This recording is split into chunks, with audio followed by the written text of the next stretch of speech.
Compound lifts train multiple muscle groups simultaneously. However, there is usually one primary muscle group which is the target of the lift, while the other muscles are considered accessory muscles. So how much muscle growth do we see in these accessory muscles when performing compound lifts? First, let's establish what exactly we mean when referring to accessory muscles. Essentially, we can categorize muscles involved in a lift into prime movers or accessory muscles. Prime movers are the muscles which perform the majority of the work during the exercise. There is usually only one or possibly two muscle groups during each lift that are considered the prime movers. There can certainly be other muscles involved in the exercise, but these are considered accessory muscles. Accessory muscles usually have either one of two roles during a lift. First is that they can assist the prime movers in moving the load via dynamic force production, although they may only contribute to a small extent and maybe only at certain parts of the range of motion. And the other role accessory muscles can play is to stabilize other joints. This refers to isometric actions which prevent other joints from moving so that the prime movers can be used to lift the load. As an example, let's look at any row variation. The prime movers of the lift are going to be the back muscle group, more specifically the trapezius, rhomboids, and lats. Accessory muscles will be the biceps, forearms, and rear deltoids, which all contribute to dynamic force production to some extent. And the spinal erectors will be involved mostly to stabilize the spine. Furthermore, the magnitude of involvement that different muscles will contribute during a lift can be influenced by technique. Performing a lift with different techniques will often change which muscles are used as prime movers versus accessory muscles. So we can manipulate technique to bias certain muscles or specific regions of a muscle. For example, dips will train the chest, front deltoids, and triceps to differing extents depending on the technique. Performing dips with a more upright technique will probably use the triceps as prime movers, with the chest and delts being considered accessory muscles. Whereas performing dips by leaning forward more will probably use the chest as a prime mover, while the triceps and delts are considered as accessory muscles.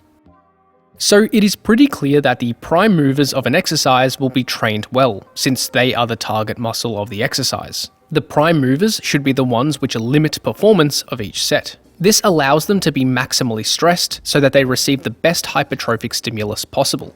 Although the influence of an exercise on hypertrophy of accessory muscles seems to differ based on a few different factors. As we alluded to, the prime mover is what should be reaching true muscular failure first, if a set was to be taken to complete failure. Even if a set is taken to failure, it doesn't mean that all muscles involved reached muscular failure. While the prime movers might have been maximally stressed, the accessory muscles might have hypothetically still had multiple reps left in the tank when the exercise was stopped. And in general, training closer to failure tends to be favourable for muscle growth. This meta-regression aimed to establish the relationship between proximity to failure and hypertrophy. Overall, it was found that muscle growth can be achieved when training fairly far from failure, but training closer to failure appears to be exponentially more effective. Based on this data, accessory muscles will probably receive somewhat of a hypertrophic stimulus if they are at all involved in the exercise, although the magnitude of growth they receive will be variable based on how close they are taken to true muscular failure. In other words, the closer to hypothetical muscular failure the accessory muscle is trained, the more growth it is likely to experience. Related to the proximity to failure concept, the hypertrophic stimulus of accessory muscles will also be influenced by training status. Generally, more advanced lifters require a greater threshold for adaptation compared with less experienced lifters. This means that training further from failure is probably sufficient to near maximize muscle growth for novices. However, a muscle will usually need to be taken closer to failure to achieve any significant muscle growth in more advanced lifters. This was seen in this meta-analysis, which compared the effects of training to failure versus not to failure on muscle growth. Overall, the evidence found a slight trend that training to failure was slightly superior compared with not training to failure, but it wasn't considered statistically significant. However, in a subgroup analysis, it was found that training to failure appears to have a small but significant positive effect on muscle growth in trained lifters, but not in untrained lifters. So we would probably expect to see less growth of accessory muscles in advanced lifters. This is because accessory muscles usually aren't taken as close to muscular failure. and training closer to failure appears to be more important to surpass the threshold for adaptation in advanced lifters. Whereas we would probably expect greater growth of accessory muscles in less experienced lifters. This is because these lifters usually have a lower threshold for adaptation. This means a muscle probably doesn't need to be taken as close to failure for significant growth to occur. So even if the accessory muscles aren't trained very close to muscular failure, they will probably still see decent growth in most cases. The next influential variable in this discussion is accessory muscle range of motion. The range of motion each accessory muscle is trained will usually influence the hypertrophic stimulus it receives. In general, a larger range of motion will usually be favourable for muscle growth, especially if it puts the muscle in a larger stretch under high tension. For example, this study compared the effects of squats versus hip thrusts on hypertrophy of the lower body muscles. 34 untrained males and females performed either the barbell back squat performed as deep as each participant could manage, or the barbell hip thrust for 3 to 6 sets of 8 to 12 reps to volitional failure 2 times per week for 9 weeks. It was found that quadriceps and adductor hypertrophy were superior in the back squat group as expected. However, the glute max experienced similar hypertrophy in both groups, even though they might not be considered as the primary target muscle of back squats. Furthermore, the hamstrings and glute medius and minimus saw very little hypertrophy at all. In a regular squat, the quads are likely to hit failure before the glutes. However, despite this, the glutes still seem to achieve great hypertrophy during squats, likely because they are taken through quite a large range of motion in the exercise. You could also adjust your squat technique to bias the quads over the glutes and vice versa to influence which muscle group is taken closer to true muscular failure. And this idea can be taken further relating to dynamic versus isometric muscle contractions. Dynamic muscle contractions are when the muscle changes length as it produces force. This is what we think of with traditional lifting. We lift the load and then lower it down under control. Isometric muscle actions are when we produce force without the muscle changing length. This includes actions such as holding a weight in one position or pushing against an immovable object. Unfortunately, we don't have any direct evidence on humans comparing isometric versus dynamic muscle actions on muscle growth that I am aware of, but it is generally accepted that dynamic muscle actions are generally best for hypertrophy. So depending on whether the accessory muscles are used dynamically or isometrically, it might influence the magnitude of hypertrophy the muscles receive. Usually, accessory muscles which contribute to movement are going to be used more dynamically, while stabilizer muscles are usually going to be used more isometrically. So hypothetically, accessory muscles involved dynamically might see more growth compared with those used isometrically.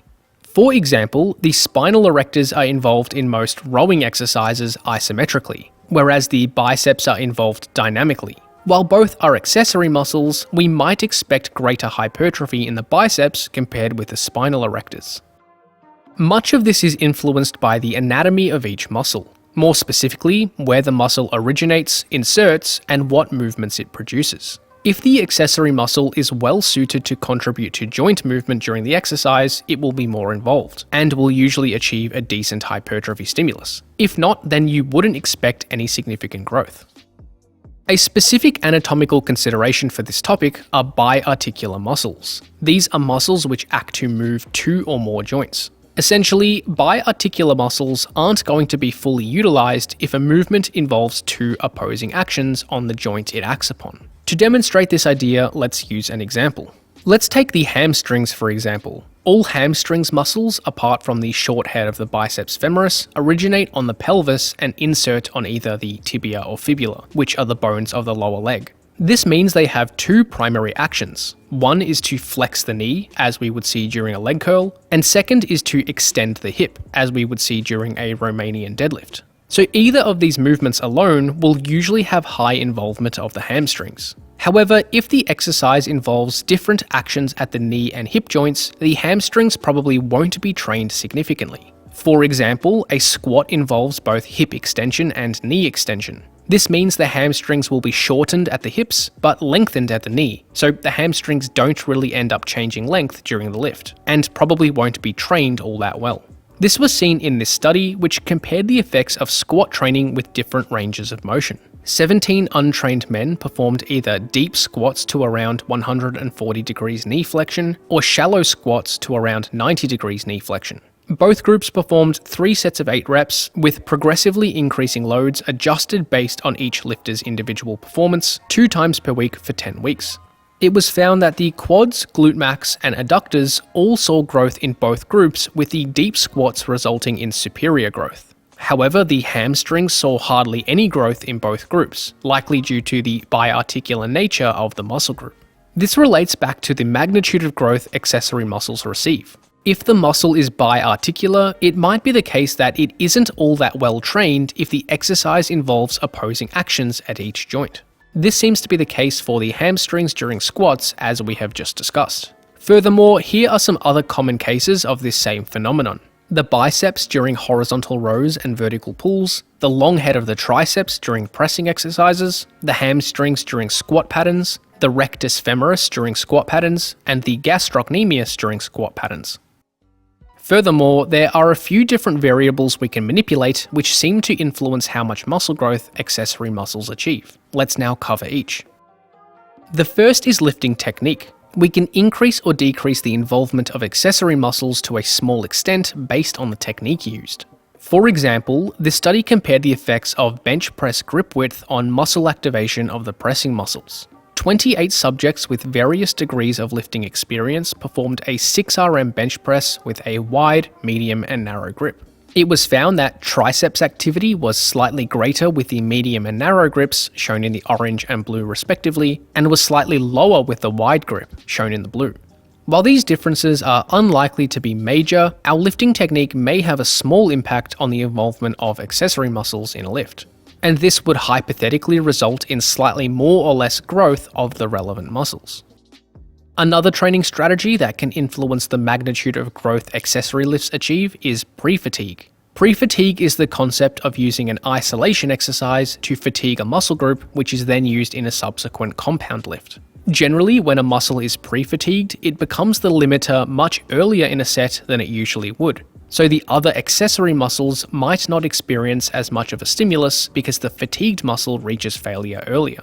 This was seen in this study, which compared the effects of traditional versus pre-fatigue training. 24 untrained men performed 3 sets of leg presses to failure with 75% 1RM 2 times per week for 9 weeks. Half the subjects performed traditional training with no additional techniques. The other half performed the same training protocol but performed 1 set of leg extensions to failure with 20% 1RM immediately before the first set of leg press. It was found that all 3 quad muscles saw similar growth in both groups, but the glute max saw slightly superior growth in the traditional training group.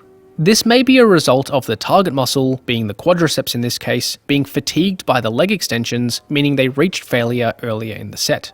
Therefore, the accessory muscles, being the glute max in this case, may not have been as fatigued as they normally would. Taking all this information, let's now establish some practical recommendations. Overall, accessory muscles involved in compound lifts do seem to get somewhat of hypertrophy stimulus via indirect training, although the magnitude of growth they will experience will be dependent on a few factors. Accessory muscles will usually experience greater growth if they are trained closer to muscular failure, if they are taken through a larger range of motion, if they are involved dynamically, and in lifters who are less experienced. And they will usually experience less hypertrophy if they aren't trained as close to failure, if they are trained through a smaller range of motion, if they are involved isometrically, and in more advanced lifters. Furthermore, lifting technique and strategies such as pre-fatigue can also influence the degree of growth accessory muscles achieve from compound lifts. As a practical recommendation, I think it is best to perform compound lifts with the intent to maximally stress one specific muscle group, the prime movers.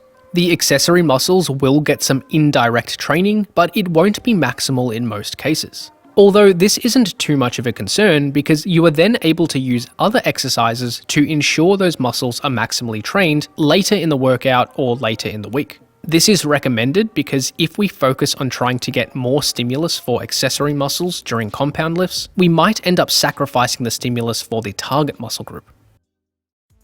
Thanks for watching, and hopefully you got something out of this video. Check out flowhighperformance.com for online coaching, training templates, ebooks, and more.